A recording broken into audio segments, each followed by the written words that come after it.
जय भीम नमो बुद्धाय। हमारी इस समय की सीरीज का नाम है किसान का कोड़ा, जो कि राष्ट्रपिता ज्योतिबा फूले द्वारा रचित है। पिछले भाग में हमने बात की किसानों को अनपढ़ रखने की साजिश के बारे में। आज हम बात करेंगे रोटी कपड़े के मोहताज किसान। ज़्यादातर अंग्रेज सरकारी अधिकारी ऐशो आराम में डूबे रहते हैं। उनके पास किसानों की वास्तविक स्थिति को जानने का भी समय नहीं होता और उनकी इस अनदेखी के कारण लगभग सभी सरकारी विभागों में ब्राह्मण कर्मचारियों का प्रभुत्व है। इन दोनों कारणों से किसान इतने लूटे जाते हैं कि उन्हें रोटी कपड़े भी मयस्सर नहीं होते। पहले लगभग पूरे भारत में कुछ विदेशी शासक, मुसलमान बादशाह और कितने ही स्वदेशी राजे रजवाड़े थे।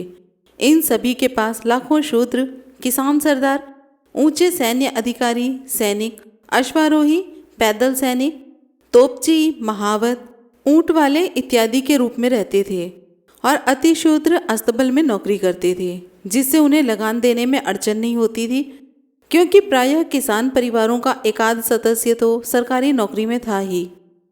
परंतु आज प्रमुख बादशाहत और राजपाट समाप्त हो जाने से 25 लाख से अधिक शूद्र दलित लोग बेकार हो गए हैं और इन सब का बोझ खेती करने वालों पर आ गया है। बेशक हमारी बहादुर अंग्रेज सरकार के कारण हिंदुस्तान भर में चलने वाले मानव विनाशी युद्ध के बदले शांति छा गई, पर युद्ध अभियान, शिकार आदि बंद हो जाने से देश के सभी लोगों की पौरुषता और जवांमर्दी मर गई। राजे रजवाड़े डरपोक स्त्री के समान दिन में पूजा पाठ और रात में निरर्थक संतानोत्पत्ति में डूबकर जनसंख्या बढ़ाते रहे। फलस्वरूप जमीनें बट बट कर नगण्य हो गई और हल के 8-10 फाल भर भूमि जोतने के लिए बैलहीन ये किसान साझे पट्टे पर खेत लगाकर या शहरों में सपरिवार मजदूरी करके पेट भरने लगे। नाम मात्र की जमीन से निर्वाह न कर पाने वाले पहले के जो किसान आस पड़ोस के जंगलों से पलास, महुए जैसे पेड़ों से प्राप्त लकड़ियां, फल और उनके पत्ते बेचकर मूलभूत आवश्यकता की पूर्ति करके आसपास की जमीन से ही दाना चारे की व्यवस्था कर 1-2 गाय भैंस और कुछ भेड़ बकरियां रखने लगे। वे अपने ही आसपास के शहरी इलाकों में सुखपूर्वक रहने लगे, परंतु हमारे माँ बाप जैसी सरकार के धूर्त गोरे कर्मचारियों ने अपनी विलायती अटपहलू बुद्धि से पर्वत, पठार, घाटी, जंगल आदि मिलाकर बृहद वन विभाग बनाया और शहरी चरागाह व प्रयोग किए जाने वाली जमीनों का भी अधिग्रहण किया। तब गरीब असहाय किसानों की भेड़ बकरियों के लिए यहाँ की धरती पर जंगल की हवा खाने लायक जगह भी नहीं बची। परिणामतः किसान अब जुलाहे, लोहार, बढ़ई या मजदूर आदि के रूप में कारखानों में काम करके अपना पेट भरने लगे। दूसरी ओर इंग्लैंड के कारीगर अपने देश से रंग बिरंगी शराब की बोतलें, ब्रेड, बिस्कुट, मीठी चीज़ें, अचार, छोटी बड़ी सुइयाँ, चाकू, कैंची, सिलाई मशीनें, हीटर, रंग बिरंगे शीशे, तागे, डोरियाँ, कपड़े, शॉल, दस्ताने, मोजे, टोपी, छतरी, छड़ी, पीतल, तांबे, लोहे की पत्तरें, ताले, चाबी, कोयला, तरह तरह की चाबियाँ, वाद्य यंत्र और अंततः मशीनों से तैयार की गई कालीन यहाँ लाकर सस्ते दामों पर बेचने लगे। स्वदेशी वस्तु के बाजार खत्म होने से बुनकर, जुलाहे, मोमिन जैसे कपड़े बुनने वाली जातियाँ इतनी गरीब हो गई कि इनके लोग भुखमरी की हालत में छिपकर घटिया चावल, गेहूं और आम की गुठलियों पर जीने लगे। कुछ बुनकर परिवार की असहनीय हालत न देख सकने के कारण शाम होने पर 2-4 पैसों की उधार ताड़ी पीकर मुर्दा सामान घर में पड़ जाते। कितने ही जुलाहे गुजरों, मारवाड़ियों से कपड़े बुनने के लिए लाए रेशम व कीमती धागों को बच्चों के पेट के लिए बेचकर गुजर व मारवाड़ी को झांसा देकर रातों रात दूसरी जगह भाग जाते। ऐसे भूखे नंगे कारीगरों व किसानों की सहायता कैसे की जाए? प्राचीन काल में ब्राह्मणों के पुरखों ने बड़ी कोशिश और चालाकी से शूद्रों व दलितों पर वर्चस्व जमाकर चिरकाल तक उसे कायम रखना चाहा, ताकि ये लोग केवल घोड़े, बैल आदि जानवर या निर्जीव खेत जैसे बनकर उनके लिए आवश्यक और आरामदायक चीजें पैदा करते रहें। इसी उद्देश्य से उन्होंने ऐसी बातें हिंदू धर्म में घुसेड़ दी कि नदी पार जो हिंदू जाएगा उसका धर्म नष्ट हो जाएगा। इससे ब्राह्मणों का उद्देश्य अवश्य पूरा हुआ, पर दूसरे लोगों को बहुत बड़ा नुकसान हुआ, क्योंकि ब्राह्मणों के रीति रिवाज और उनकी संस्कृति से अनभिज्ञ ये लोग स्वयं को मानव की जगह पशु समझने लगे। अन्य देशों से व्यापार धंधा बिल्कुल न होने से वे एकदम कंगाल हो गए। इतना ही नहीं, अपने देश में सुधार करो, अपने देश में सुधार करो जैसे धूर्त ब्राह्मणों के दिखावटी नारों के पीछे भी धर्म की उपयुक्त बातें ही बेशक छिपी हैं। ऐसी झूठी बातों से बुनकर बढ़ई आदि कारीगरों का तो बहुत ही नुकसान हुआ है, और आगे उन्हें ये बातें किस हद तक पहुंचाएंगी, इसका अनुमान एक सच्चे देशभक्त के अतिरिक्त कौन लगा सकता है। कोई कह सकता है या राय दे सकता है, गरीब किसानों को भरपूर खेत वाले किसानों के यहाँ काम करके गुजारा करना चाहिए। परंतु सच तो यह है कि जनसंख्या वृद्धि के दैत्य के घर घर के सामने और परिवार का कई भागों में बंट जाने के चलते भूमि खाली नहीं छोड़ी जाती और वह प्रतिवर्ष फसलों से भरी रहती है। फलतः उर्वरा शक्ति के क्षीण हो जाने से बड़ी भूमि वाले किसानों के बच्चों के पेट भरना ही मुश्किल है। फिर ये गरीब किसानों को काम और मजदूरी कैसे दें। इस प्रकार समस्याओं के भंवर में फंसे अपने नंगे बच्चों को पाठशाला न भेजवाने वाले किसानों की स्थिति का लाभ उठाकर अपने दूरदर्शी सरकारी कर्मचारी अज्ञानी और मूक किसानों को पढ़ाने के बहाने लाखों रुपए लोकल फंड में जमा करके इसका 1/3 भाग मात्र खर्च करके दिखावे के लिए यहाँ वहाँ 1-2 विद्यालय खोल देते हैं। पर गैर किसान वर्ग के आने वाले अध्यापकों के चलते नाम मात्र आने वाले किसान छात्रों के साथ भी न्याय नहीं हो पाता। जो लोग अपने धर्म की शेखी बघार कर हर समय शुद्धता, पवित्रता, स्नान, ध्यान व कर्मकांड में ही लगे रहते हैं, उनसे यथा समय योग्य शिक्षा न मिलने से किसानों के बच्चे बेशक मूर्ख ही रह जाते हैं। किसान लोकल फंड से क्या किसान सरकारी कर्मचारी तैयार हुए हैं? यदि हाँ, तो वे किस विभाग में हैं, किस पद पर काम कर रहे हैं? शिक्षा विभाग के जानकार डायरेक्टर को चाहिए कि उनके नाम और पद के ब्यौरेवार सूची तैयार करवाकर सरकारी गजट में छपवाएं, ताकि इसे देखकर किसान माँ बाप जैसी सरकार को उत्साहपूर्वक सराहें और सरकारी अधिकारियों की आंखें खुलें। गांवों में रहने वाले थोड़े अध्यापक प्रायः ब्राह्मण ही रहते हैं। पुणे जैसे बड़े शहरों में 4-6 रुपए से अधिक वेतन न पाने लायक ये अध्यापक गांव में 8-12 रुपए वेतन पाते हैं। सिर्फ पेट पालने वाले ये स्वार्थी अयोग्य ब्राह्मण अध्यापक धर्म जाति के बनावटी अभिमान को मन में रखकर किसान बच्चों को खुलेआम उपदेश देते हैं। तुम्हें पढ़ लिख कर यदि नौकरी न मिली तो क्या पांचांग हाथ में लेकर हमारे जैसे घर घर भीख मांगोगे? ऐसे अनपढ़ किसानों के खेतों की हर 30 वर्ष पर पुनर्मूल्यांकन करते समय हमारी गौरवशाली सरकार को पूछने वाले कर्मचारी कम से कम कुछ लगान बढ़ाए बिना किसानों को जाने का सलाम नहीं करते। बावजूद इसके अपने दिनचर्या के साथ शिकार व मौज मस्ती में डूबे ये आलसी गोरे अधिकारियों को यह कैसे दिखे कि ये ब्राह्मण कर्मचारी इन अनपढ़ किसानों की इज्जत से कैसे खेलते हैं। अनपढ़ व मूर्ख किसानों की भूमि सीमा या साझे कुएं को लेकर हुए झगड़े में ये भट्ट ब्राह्मण दोनों पक्षों के किसानों के पास जाकर उन्हें अनेक तरह से समझाकर दूसरे दिन किसी एक पक्ष को बढ़ावा देकर उसके नाम का प्रार्थना पत्र तैयार करके मामलेदार के पास भेजते हैं। इसके बाद दोनों ही पार्टी सम्मन लेकर आने वाले चपरासी के साथ अपना अपना सम्मन पेश करने के लिए कुलकर्णी, जो कि ब्राह्मण उपनाम है, उनके पास घर पहुंचती है। चपरासी को हटाकर दोनों पक्ष के लोगों को कुलकर्णी अलग अलग एक ओर ले जाकर अलग अलग समय पर अकेले में मिलने को कहते हैं और विश्वास दिलाते हैं कि वे इसका कोई ना कोई तोड़ निकालेंगे। इसके बाद निश्चित किए हुए समय पर वादी और प्रतिवादी के घर आने पर वे कहते हैं, तुम अधिक नहीं पर इतनी रकम तक मन बड़ा करो तो मामलेदार के मुंशी से कहकर तुम्हारे प्रतिवादी को कुछ न कुछ सजा दिलवा दूंगा। मेरे प्रयत्न के लिए भैरव देवता तुम्हें जो कुछ भी समझ दें मुझे दे देना, या फिर कुछ भी ना दो तो मेरी इस बारे में तुमसे कोई शिकायत नहीं। तुम्हारी सफलता ही मेरी जीत है। उसके बाद प्रतिवादी पक्ष के लोगों के पास से वादी पक्ष से दुगनी और अपने प्रयत्न के लिए थोड़ी बहुत रकम लेकर वे उससे अपने कथनानुसार शिकायत पत्र तैयार करवाते हैं। 2-3 झूठे गवाह तैयार कर लाने की बात यह कहते हुए कहते हैं, फिर मुंशी से कहकर तुम्हारा बाल बांका भी नहीं होने देंगे। उसका मामलेदार पर कितना अधिक प्रभाव है तुम जानते ही हो, और इस समय मैंने तुमसे जो कुछ भी कहा है उसके अनुसार काम न बनने पर उसी दिन तुम्हारा पैसा उनके पास से लाकर मैं तुम्हें दे दूंगा। परंतु यह मैं अभी कह दे रहा हूँ, मेरे प्रयत्न के लिए दिए गए पैसों में से 1 कौड़ी भी वापस नहीं मिलेगी, वरना इस झंझट में पड़े बिना भी मेरे घर का चूल्हा जल ही रहा है। इसके बाद मामलेदार कचहरी में जाकर ब्राह्मण कर्मचारी ऐसे अनपढ़ वादी प्रतिवादियों के बयान लेते समय जिस पक्ष ने उनकी मुट्ठी गर्म की हो।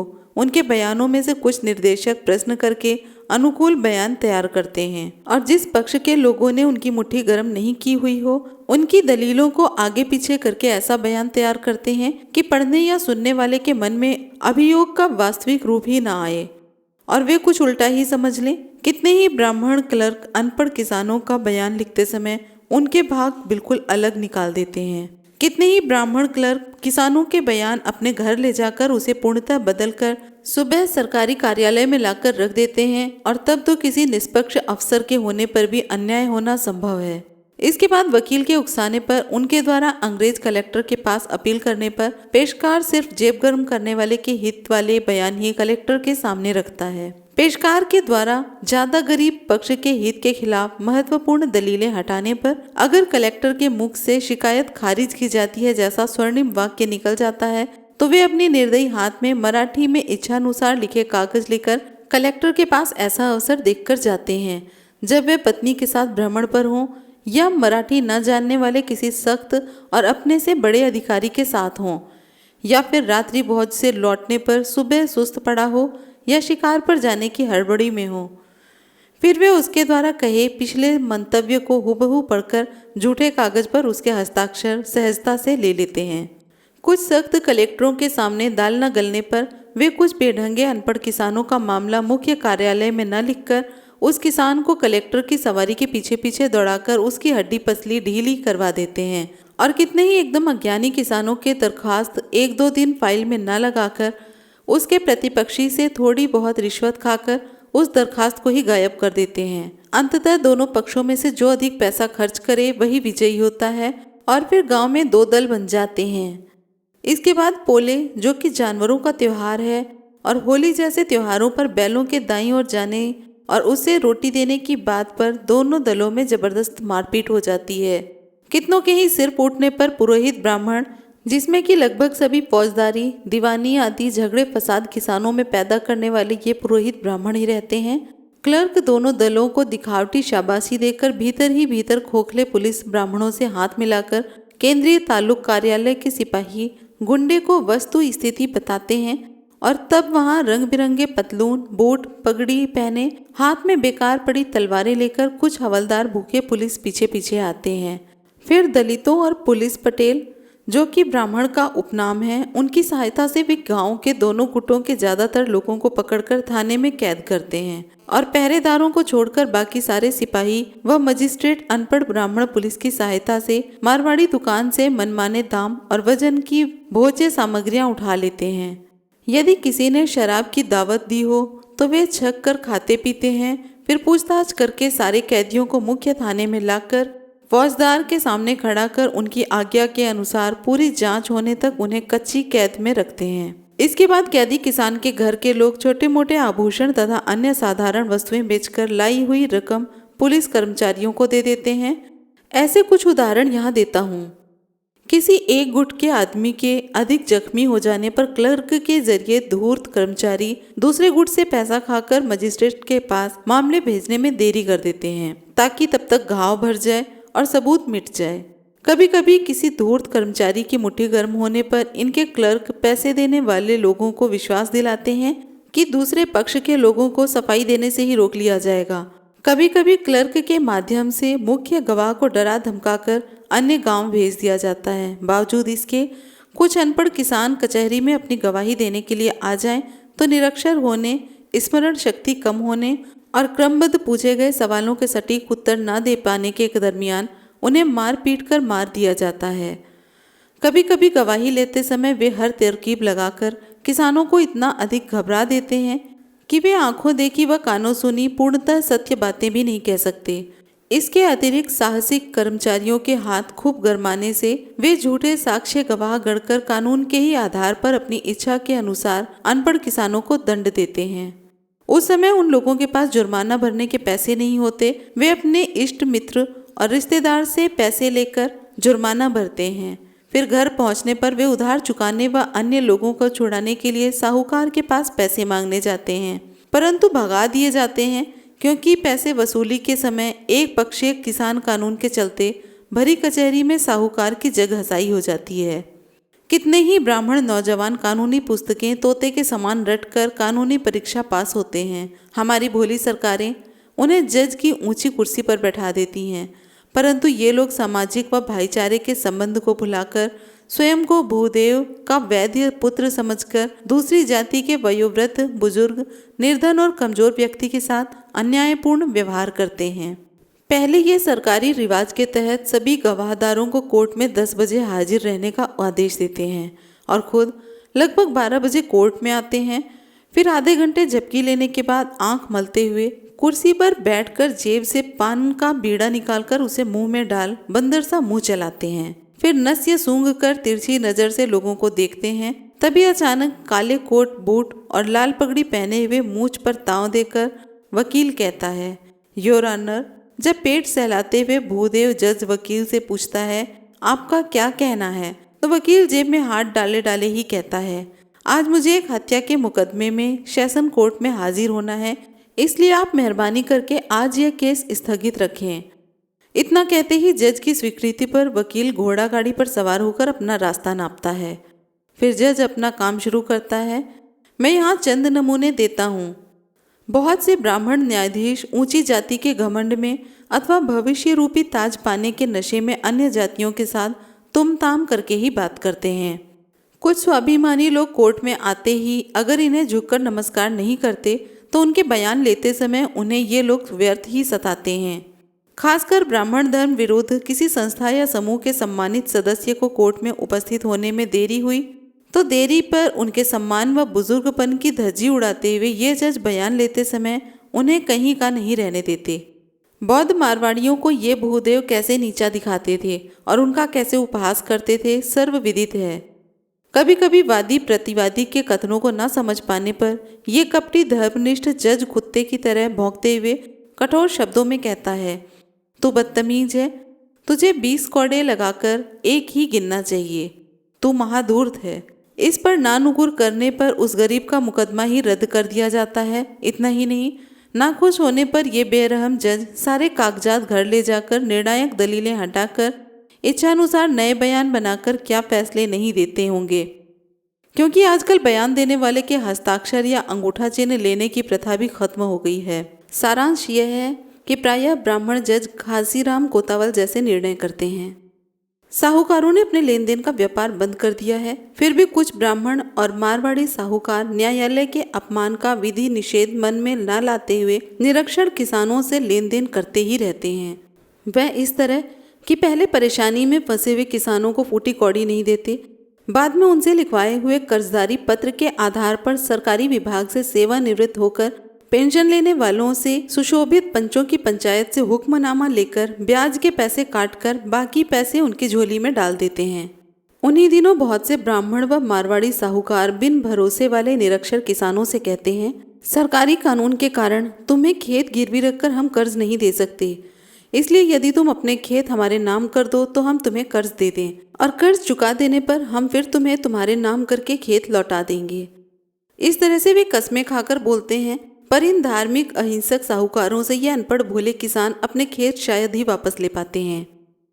इसके अतिरिक्त धर्म में पूर्णतः रंगे ये साहूकार निरक्षर किसानों पर अनेक प्रकार के नकली जमा खर्च की कॉपी के साथ नकदी रुपए के प्रमाण देकर जब ब्राह्मण के कोर्ट में शिकायत लाते हैं, तब अनपढ़ किसान न्याय मिलने की आस में अपने गहने तक बेचकर यथासंभव पैसे केस में झोंक देते हैं, किंतु उनकी जाति के वकील नहीं होने के कारण उन्हें उचित सलाह देने वाले भी नहीं मिलते। फिर कुछ कपटी वकील की सलाह मानकर वे उच्च न्यायालय जाते हैं, मगर वहां भी ऐशो आराम में डूबे घोरे अधिकारियों के कारण वे ब्राह्मण कर्मचारियों से ठगे जाते हैं।